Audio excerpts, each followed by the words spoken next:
পাঠক আর লেখকের মাঝে যে অদৃশ্য আত্মীয়তা তা পূর্ণতা পায় অমর একুশে বইমেলায়। তাই বইমেলা শুরু হলেই মেলায় ছোটে বইপ্রেমীরা।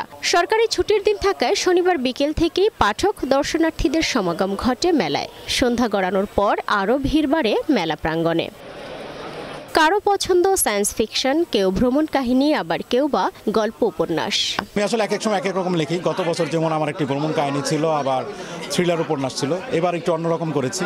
সবসময় চেষ্টা করি যেটা লিখতে পারি আর কি সেটাই বই আকারে বের করার চেষ্টা করি। মেলায় আজ 108টি সহ মোট নতুন বই এসেছে 561টি। সাপ্তাহিক ছুটির দিনে প্রাণের মেলায় উপচে পড়া ভিড়। কাগজের চড়া দাম আর কালির উচ্চ মূল্যে বইয়ের দামে প্রভাব পড়লেও বিক্রি নিয়ে হতাশ নন প্রকাশকরা। বই বিক্রি কমেছে এটা বলা যাবে না। বই বিক্রি আমার মনে হয় গত বছরের তুলনায় কোনো অংশে কম নয়।